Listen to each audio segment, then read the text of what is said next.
오늘 본문 말씀은 창세기 5장 21절에서 24절까지 말씀, 또 6장 5절에서 10절까지 말씀입니다. 구약성경 7쪽입니다. 저희가 한 절씩 교독하시겠습니다. 에녹은 65세에 무두셀라를 낳았고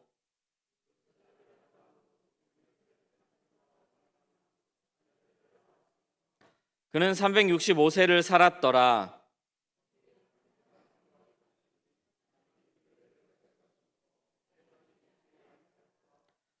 여호와께서 사람의 죄악이 세상에 가득함과 그의 마음으로 생각하는 모든 계획이 항상 악할 뿐임을 보시고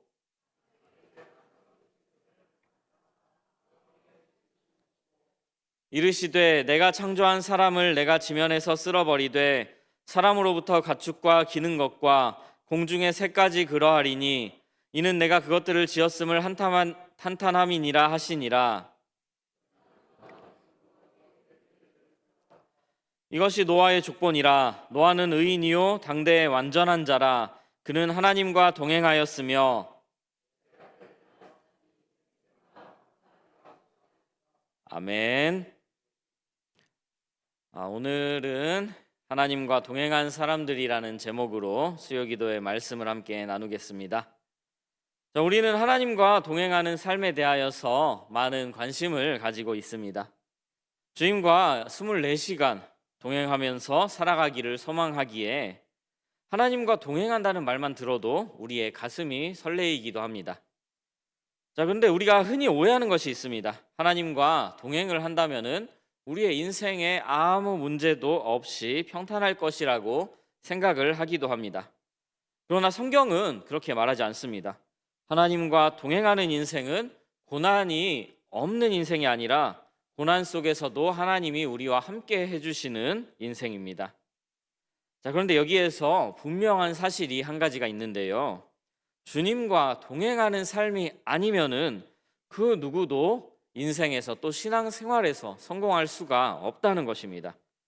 주님과 동행하느냐 그렇지 않느냐는 단순한 이런 선택의 문제가 아니라 신앙생활과 인생의 성공과 실패를 가르는 하나의 기준점이 됩니다. 오늘 본문에서는 하나님과 동행함으로 신앙의 성공을 경험한 두 사람이 등장합니다. 바로 에녹과 노아입니다. 에녹은 개인의 삶 속에서 하나님과 동행한 사람이라면 노아는 타락한 시대 한복판에서 하나님과 함께 동행한 사람입니다. 환경은 서로 달랐지만 하나님과 동행하는 그 원리는 동일했습니다. 오늘 우리는 하나님과 동행하며 신앙에 또 인생에 성공했던 이 두 사람의 발자취를 함께 살펴보면서 우리 또한 주님과 동행하는 삶을 살아서 하나님께 영광 돌리는 성도들이 되기를 소망합니다. 먼저 오늘 본문에 소개되는 에녹을 먼저 살펴보겠습니다. 에녹은 300년 동안 하나님과 동행하다가 죽음을 거치지 않고 곧바로 하늘로 올려지는 이런 특별한 은혜를 누린 사람입니다. 이 사건은 단순히 에녹 개인에게 주어진 특별한 체험이 아닙니다. 이는 장차 우리 모든 그리스도인들이 경험하게 될 구원의 완성을 하나님께서 미리 보여주신 사건입니다. 앞으로 하늘이 열리고 예수 그리스도께서 영광 가운데 이 땅에 다시 오실 때에 성도들의 몸이 변화되어 공중에서 주님을 이제 만나게 될 것인데 바로 이 위대한 사건을 에녹이 예표하는 역할을 담당하고 있는 것입니다. 우리가 우리의 인생의 참된 목적이 하나님을 영화롭게 하는 것임을 알고 있다면은 우리는 자연히 하나님과 동행하기를 사모할 수밖에 없습니다. 왜냐하면 인생의 참된 목적은 결코 우리 자신의 힘만으로는 이룰 수가 없기 때문입니다. 따라서 하나님과 동행하느냐 그렇지 않느냐는 신앙의 문제가 아니라 아까 말씀드렸듯이 인생 전체의 승패를 좌우하는 문제입니다. 에녹과 노아는 하나님과 동행함으로 신앙에 성공한 사람들이 되었습니다. 그리고 하나님과 동행할 때 하나님께서는 우리의 인생을 성공으로 또 이끌어 주십니다. 우리가 그런데 죽음을 보지 않고 하나님께로 간 에녹을 보면은 정말로 대단한 사람처럼 보입니다. 그러나 이 사건의 진정한 주체는 에녹이 아니라 바로 우리 하나님이십니다. 에녹이 자신의 능력으로 죽음을 극복한 것이 아니라 하나님과 동행함으로 하나님의 능력 안에서 신비한 이적을 경험하고 우리가 겪을 일의 예표가 되는 영광을 누린 사건이라고 볼 수가 있겠습니다. 자, 결국 중요한 것은 우리의 능력이 아니라 하나님과의 동행입니다. 자, 우리 역시 하나님과 동행하기를 소망하면서 살아갑니다. 자, 그러나 동시에 우리는 하나님과 동행하는 삶이 결코 쉽지 않다는 것을 날마다 또 우리가 체험하면서 살아가기도 합니다. 성경을 보아도 하나님과 동행하지 못한 사람들이 얼마나 많은지 우리가 알 수가 있습니다. 하나님께 관심 없이 살다가 최초의 살인자가 된 가인, 하나님의 뜻을 버리고 자기의 뜻을 쫓다가 결국 버림받은 사울, 또 예수 그리스도와 함께 있었지만 끝내 주님과 동행하지 못하고 예수님을 판 가룟 유다까지, 자, 이처럼 수많은 사람들이 하나님과 동행하지 못함으로 결국 인생의 실패를 경험하곤 합니다.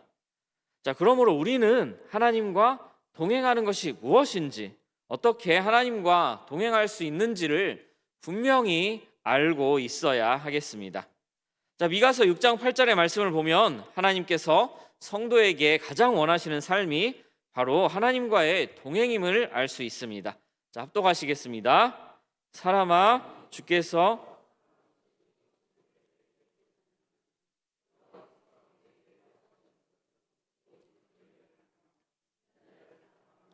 겸손하게 내 하나님과 함께 행하는 것이 아니냐. 아멘. 자, 개역 성경에는 겸손하게 내 하나님과 동행하는 것이 아니냐라고 말씀을 하고 있습니다. 자, 이 말씀은 하나님과 동행하는 삶이 얼마나 큰 축복이고 은혜인지를 우리가 반드시 깨달아야 한다고 우리에게 가르치고 있습니다. 자, 오늘 말씀을 통해 하나님과 동행하는 삶의 의미와 방법을 우리가 함께 살펴보시면서 우리 모두가 하나님과 동행하여 신앙의 승리를 경험하는 성도들이 되기를 간절히 소망합니다. 자, 먼저 동행이 무엇인지부터 성경은 동행을 어떻게 말씀하시는지 살펴보시겠습니다.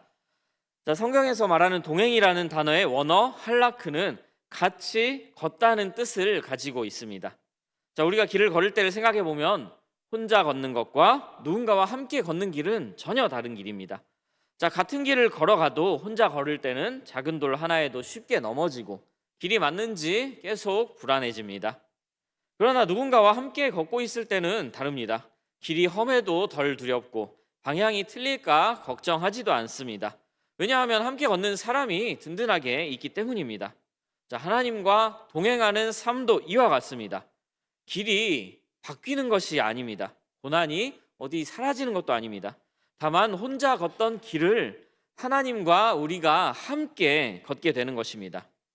자, 하나님과 동행하는 삶은 인생의 길의 방향을 바꾸는 것이 아니라 인생의 길에 하나님이 우리와 함께 하시는 것입니다. 자, 즉 하나님과 동행하는 삶이란 주님과 함께 길을 걸어가는 삶인 것입니다. 자, 하나님과 동행하는 성도의 삶은 주님과 함께 십자가의 길을 걷는 삶이라고도 말할 수가 있습니다. 자, 주님이 걸어가신 길은 고난의 길이었고 또 가시밭길이었습니다. 그 길을 피하지 않고 기꺼이 함께 걸어가는 사람이 바로 하나님과 동행하는 사람입니다. 자, 이제 먼저 에녹의 삶을 통해 하나님과 동행하는 삶이 구체적으로 무엇인지 살펴보시겠습니다. 자, 첫째로 경건한 삶을 통해 하나님과 동행할 수가 있습니다. 에녹이 하나님과 동행할 수 있는 인생이 될 수 있었던 이유는 경건한 신앙생활을 했기 때문입니다. 자, 경건한 신앙생활이 곧 주님과 동행하는 신앙생활입니다. 자, 경건이라는 단어의 구약 원어 하시드는 성도, 우리 성도를 의미하는 말입니다. 즉, 경건하다는 것은 특별한 능력을 가진 사람이 된다는 것이 아니라 하나님 앞에 구별된 성도의 모습으로 살아간다는 의미입니다.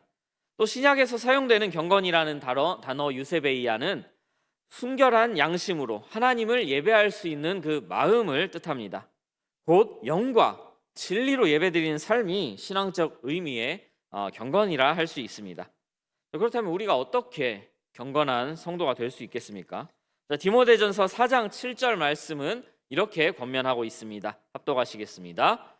망령되고 허탄한 신화를 버리고 경건에 이르도록 내 자신을 연단하라. 아멘.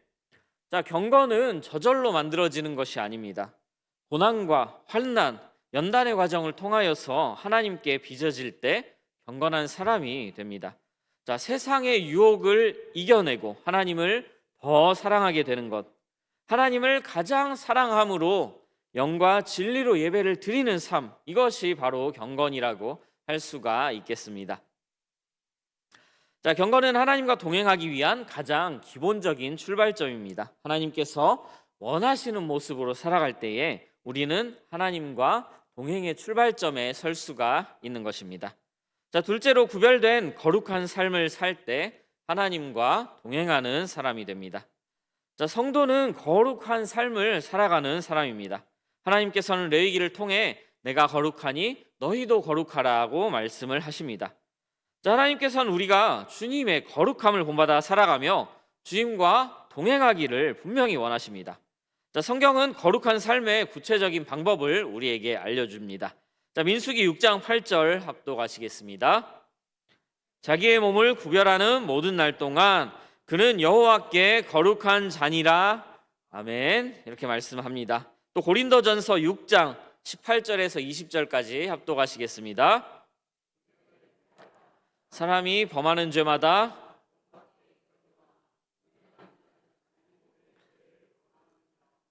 너희 몸은 하나님께로부터 받은 바 너희 가운데 계신 성령의 전인 줄을 알지 못하느냐. 너희는 너희 자신의 것이 아니라 값으로 산 것이 되었으니 그런즉 너희 몸으로 하나님께 영광을 돌리라. 아멘. 자, 우리의 몸이 성령의 전임을 기억하며 몸으로 하나님께 영광을 돌리라고 말씀합니다. 자, 우리가 육신의 욕심을 따라서 살아가는 것이 아니라 하나님의 뜻을 따라서 살아갈 때, 우리가 거룩함을 지킬 때 하나님은 우리와 동행을 하여 주십니다. 자, 셋째로 하나님의 말씀에 순종하는 삶이 하나님과 동행하는 삶입니다. 자, 에녹은 300년 동안 예와 아멘으로 하나님의 말씀에 순종하는 삶을 살았습니다. 그래서 성경은 에녹을 하나님과 동행한 사람이라고 증언을 합니다. 자, 순종이라는 단어의 원어 샤마는 듣다, 경청하다, 이제 귀를 기울이다라는 뜻을 가지고 있습니다. 즉, 순종은 단순한 행동 이전에 하나님의 음성에 귀를 기울이는 태도입니다. 주님의 음성에 귀를 기울이고 주님의 뜻에 마음을 열어서 말씀에 순종하며 살아갈 때 우리는 주님과 동행하는 삶을 살아갈 수가 있게 됩니다. 자, 넷째로 죄를 떠날 때 하나님과 동행하는 사람이 됩니다. 자, 성경은 또 한 사람의 동행자 노아를 우리에게 소개하고 있습니다. 창세기 6장 9절, 6장 9절에서는 노아는 의인이요 당대의 완전한 자라 그는 하나님과 동행하였으며라고 증언을 하고 있습니다. 자, 노아가 살던 시대에는 죄악이 가득한 시대였습니다. 창세기 6장 5절은 사람의 생각과 계획이 항상 악할 뿐이었다고 기록을 합니다. 자, 그러나 그런 시대 속에서도 8절은 분명히 말씀을 합니다. 그러나 노아는 여호와께 은혜를 입었더라. 자, 노아는 죄악의 흐름에 휩쓸리지 않고 죄를 떠난 사람이었습니다. 자, 에스겔에서 하나님은 우상을 떠나고 모든 가증한 것을 버리라고 말씀을 하십니다. 자, 죄를 떠나는 것, 하나님의 뜻이 아닌 것을 버리는 것, 자, 그것이 바로 하나님과 동행하는 삶인 것입니다. 자, 다섯째로 하나님의 은혜를 입어야지 하나님과 동행을 할 수가 있습니다. 자, 노아의 삶은 철저히 은혜 중심의 삶이었습니다. 하나님과 동행하는 신앙은 결코 인간의 결단이나 노력만으로 이루어지지 않습니다. 은혜가 아니면 주님과 동행하는 삶은 불가능합니다. 자, 성경에서 은혜라는 단어는 여러 의미를 담고 있습니다. 자, 원어로 또 살펴보자면 먼저 헨입니다. 헨은 경건하고 의로운 자에게 주시는 은혜이며, 자, 다음으로 헤세드입니다. 헤세드는 조건 없는 하나님의 사랑이고, 또 하나는 불쌍히 여겨주시는 긍휼의 은혜입니다. 자, 우리는 이 모든 은혜를 통해서 죄를 떠날 수 있고 거룩할 수 있으며 순종할 수 있고 경건한 삶을 살아갈 수가 있습니다. 결국 하나님과 동행하는 삶은 주님이 주신 은혜 위에 세워진 삶이라는 것입니다. 자, 여섯째로 하나님의 말씀대로 준행할 때 우리가 하나님과 동행을 하게 됩니다. 자, 창세기 6장 22절은 노아가 그와 같이 하여 하나님이 자기에게 명하신 대로 다 준행하였더라고 기록을 하고 있습니다. 자, 7장 5절에서도 노아가 하나님의 말씀을 다 행하였다고 증언을 합니다. 자, 말씀을 듣는 것에서 멈추지 않고 말씀을 이제 삶으로 살아낼 때 하나님은 그 사람과 동행하십니다. 야고보서 2장 26절은 행함이 없는 믿음은 죽은 믿음이라고 하고 있습니다. 자, 말씀 안에 거하고 말씀의 인도를 받으며 또 말씀대로 살아가는 삶, 그것이 말씀의 열매를 맺는 신앙이며 하나님과 동행을 하는 방법인 것입니다. 자, 말씀을 맺겠습니다. 오늘 말씀의 결론에서 우리가 반드시 붙들어야 할 진리가 하나 있습니다. 자, 이렇게 하나님께서 우리에게 동행을 하라고 명령하시는 이유는 바로 우리를 시험과 고난 가운데서 가까이에서 하나님께서 우리를 도우시기 위함이라는 사실입니다. 자, 하나님께서 우리와 동행하시면서 우리의 행위를 감시하시기 위함이 아니라 우리의 인생을 함께 걸어가 주시기 위함입니다. 자, 히브리서 2장 18절 우리가 함께 보시겠습니다. 합독하시겠습니다. 그가 시험을 받아 고난을 당하셨은즉 시험 받는 자들을 능히 도우실 수 있느니라. 아멘. 자, 성경 곳곳은 이와 동일한 고백으로 가득합니다.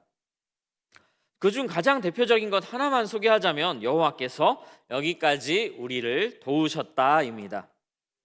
자, 이스라엘을 도우시고 이끄시는 하나님을 향한 이스라엘과 사무엘의 고백, 이 고백이 바로 에베네셀의 신앙입니다. 자, 하나님께서는 우리를 도우시기를 원하시며 이를 위해서 우리와 함께 하시기를 원하시는 것입니다. 자, 사랑하는 성도 여러분, 하나님과 동행하는 삶은 고난이 없는 삶이 아닙니다. 자, 그러나 분명한 것은 하나님과 동행하는 인생에는 고난 속에서도 반드시 하나님의 도우심이 있다는 사실입니다. 자, 에녹과 노아가 위대해서 하나님과 동행한 것이 아닙니다. 자, 하나님과 동행했기 때문에 그들의 인생이 위대해진 것입니다. 자, 오늘도 우리 각자의 자리에서 경건함으로 또 거룩함으로 순종으로 죄를 떠남으로 말씀을 준행함으로 하나님과 동행하는 삶을 선택하시기를 바랍니다. 하나님과 동행하는 삶은 특별한 순간에만 하나님을 찾는 것이 아닙니다. 우리의 모든 일상 가운데에서 하나님을 찾는 것입니다. 내게 생긴 어떤 일을 해결하는 과정에서도 또 말 한마디를 내뱉기 직전의 침묵 속에서도 주님이라면 어떻게 하실까? 내가 하나님의 자녀라면 어떻게 해야 할까를 물으면서 생각하는 것이 하나님과 동행하는 삶이라고 할 수가 있습니다. 자, 우리가 이 길을 선택하기만 한다면은 우리의 능력과는 상관없이 하나님께서 은혜로 붙드시고 끝까지 함께 동행하여 주시며 우리의 신앙 생활을 성공하게 하시고 우리의 인생을 성공하게 하여 주실 것입니다. 자, 에녹과 노아와 함께 하셨던 하나님, 여기까지 도우셨던 에베네셀의 하나님께서 앞으로의 길도 반드시 인도해 주실 줄 믿습니다. 자, 오늘 우리의 삶에서 하나님과 동행하지 못하게 만드는 것이 혹시 무엇이 있으십니까? 환경입니까? 아니면은 나의 죄입니까? 아니면 타협입니까? 아니면 혹시 체면입니까? 자, 그런데 이 모든 것이 우리 인생의 목적, 하나님을 영화롭게 하는 인생의 목적, 또 우리의 인생의 성패보다 중요하겠습니까? 자, 오늘 우리는 하나님이 우리와 함께 하실까 의심하며 고민할 필요가 없습니다. 우리가 선택해야 할 것은 단 하나, 하나님과 동행하겠다는 결단입니다. 자, 이 결단만 있다면 하나님께서는 우리와 함께 하시며 우리의 인생을 성공시키시겠다고 오늘 본문을 통해서 말씀을 하십니다. 자, 이 사실을 항상 기억하시면서 하나님과 동행함으로 신앙에 성공하고 인생에 승리하는 수정로교회 모든 성도님들이 되시기를 우리 주 예수 그리스도의 이름으로 간절히 소망합니다. 함께 기도하시겠습니다. 아버지 하나님, 감사합니다. 우리가 언제나 주님과 동행하는 삶을 살아갈 수 있도록 주님께서 은혜로 우리를 부르시고 함께 하시고 또 인도하여 주시옵소서. 아버지 하나님, 우리가 주님과 동행하는 삶이 고난이 없는 삶이 되기를 원하지 않습니다. 우리가 주님 가신 길을 같이 가며 주님이 지셨던 십자가를 지며 주님을 영화롭게 하고 주님께 영광 돌리는 길이 되기를 원합니다. 아버지 하나님, 그러나 우리의 능력만으로는 이를 감당할 수 없음을 고백합니다. 주여, 은혜를 베푸셔서 우리와 함께하여 주시옵소서. 우리와 함께 동행하심으로 우리를 세우시고 또 우리의 인생을 성공하게 하시고 우리의 신앙생활을 성공하게 하여 주시옵소서. 예수님 이름으로 기도드립니다. 아멘.